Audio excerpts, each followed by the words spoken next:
The process of reporting on early childhood outcomes in Missouri began as a pilot program with 8 school districts in 2006 and has remained a federal reporting requirement for any school district providing early childhood special education services to children. This series of 7 modules is designed to give practitioners an understanding of the early childhood outcomes process. Each module is designed to be approximately 20 minutes long, making it possible to do one at a time, or all of them in half a day. Participants are encouraged to start and stop these modules at any time in order to have discussions with other participants or to make notes on something you've seen or heard. The companion documents mentioned throughout the series are available on the Department of Elementary and Secondary Education website on the Office of Special Education page. Click on the Early Childhood Special Education tab and choose the Early Childhood Outcomes box.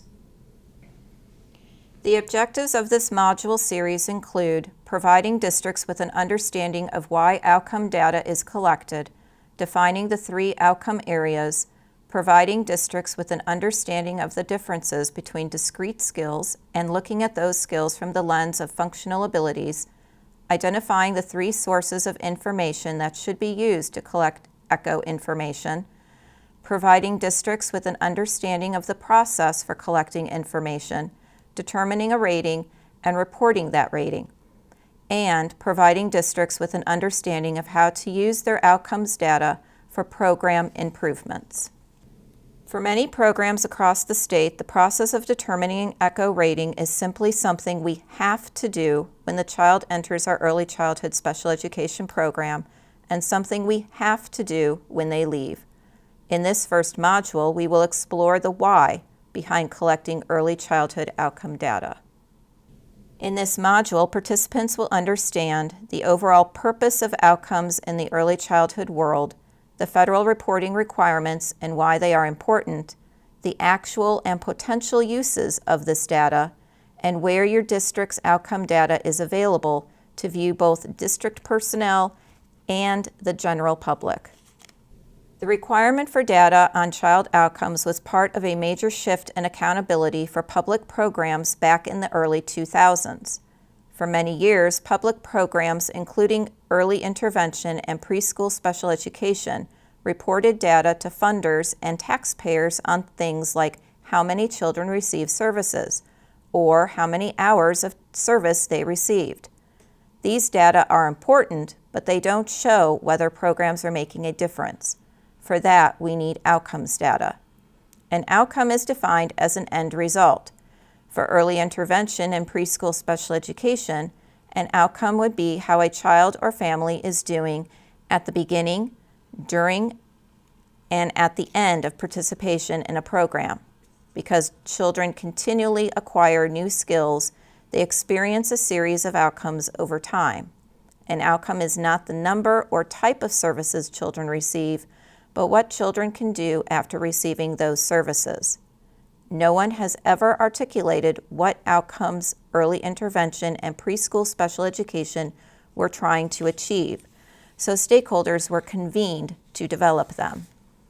Sometimes people confuse outcomes with other things being measured, like the number of service hours provided or family satisfaction with services. These can be important to know, but they are not outcomes. Outcomes are what happens, the benefits experienced as a result of services, and supports provided to young children. They answer the question, does it make a difference for children? And they help everyone see if the federal government is getting a good return on its investment in early childhood special education. A critical theme emerged from the stakeholders' discussions about what outcomes early intervention and preschool special education tried to achieve. The theme was an overarching and extremely important goal for both early intervention and preschool special education programs: to enable young children to be active and successful participants during the early childhood years and in the future in a variety of settings, in their homes and with their families, in childcare, in preschool or school programs, and in the community. This goal encompasses a vision for what all families would want for their children: In achieving specific outcomes, it is important because this enables young children with disabilities to be full participants, which is the ultimate measure of success for early intervention and preschool special education. Let us begin with a background on the origin of child outcomes. The Office of Special Education Programs, or OSEP, in the U.S. Department of Education provides states with substantial funding for the provision of early intervention and preschool special education. In 2019, states received more than $470 million for early intervention. In Missouri, that is generally our Part C or First Steps program, and $391 million for preschool special education services from the federal IDEA funding. While the amounts noted in this slide represent what was allocated in one specific year, the point is that the U.S. government provides a substantial amount of money to fund our early childhood programs. Congress requires that the Department of Education provide information on whether these funds are making a difference for young children with disabilities and their families. To that end, OSEP supported a stakeholder process to identify what outcomes should be measured for early intervention and preschool special education, and what should be reported about those outcomes. Stakeholders such as early intervention and preschool special education staff administrators, families of children with disabilities, researchers, advocates, and others provided input for over a year between 2004 and 2005. After considering many alternatives, the stakeholders recommended that data be collected on 3 child outcomes.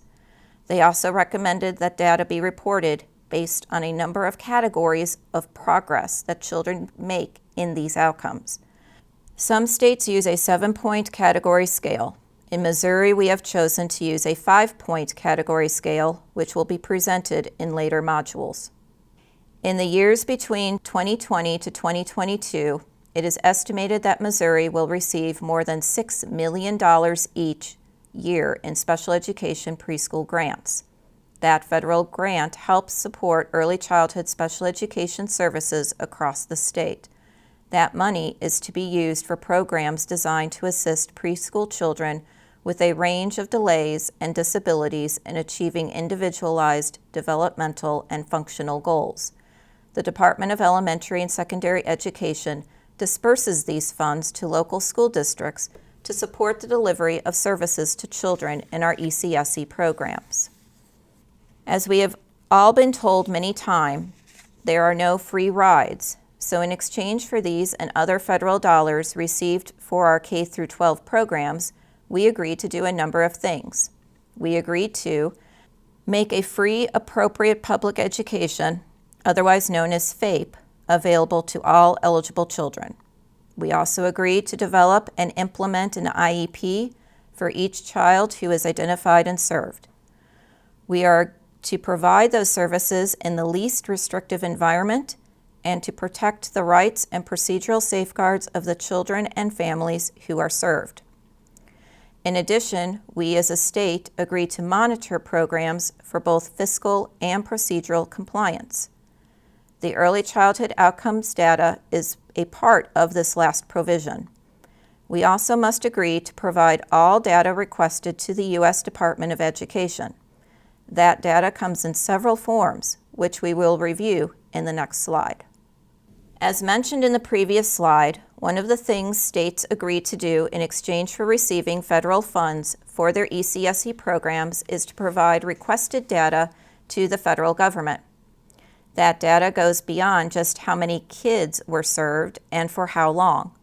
The 3 key things Missouri has to report regarding our ECSE programs include the annual count of children served by age, gender, race, and ethnicity, the educational environments in which children with disabilities participate and are served, and the data on outcomes experienced by preschool children with disabilities served by the Missouri Early Childhood Special Education Program for at least 6 months. This information is provided on the same 3 outcome areas by all states. While meeting federal reporting requirements in order to continue to receive federal funds is one compelling reason to gather child outcome information and report the data, there are other reasons gathering and using this data can be helpful to our early childhood special education programs. Among those reasons, using the data to identify the program's strengths and weaknesses has the potential to make the programs better for everyone, teachers, families, and students alike. Some of the questions you may ask yourself when looking to identify those strengths and weaknesses might include: is there any evidence to show that one service delivery model seems to produce better outcomes than others? Is there any evidence to show that our choice of assessment tools or activities is making a difference in outcomes for children served?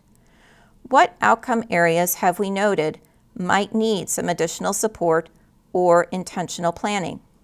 When it comes to informing stakeholders like building or district administrators, Board of Education members, parents of children both in and out of our programs about how effective our programs are, our outcome measures could be used to provide evidence of program effectiveness over time.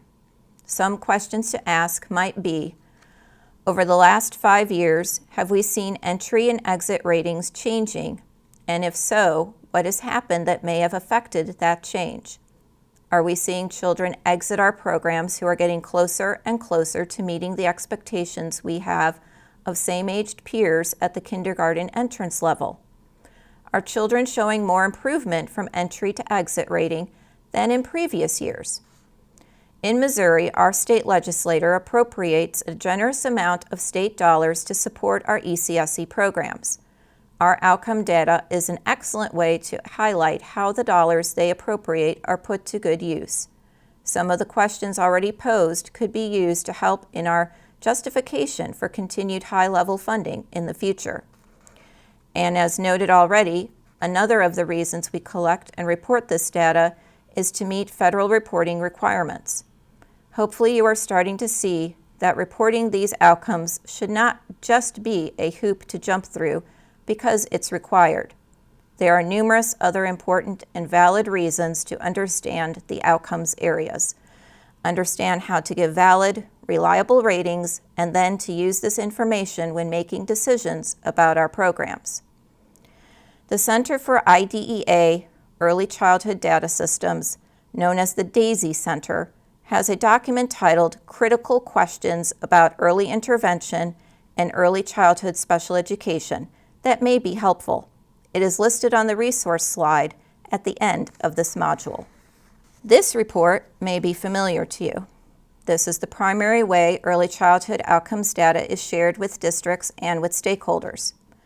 This graphic represents one of several charts and graphs which depict district ECSE data on the special education profile every year. In a future module, we will review this information more thoroughly.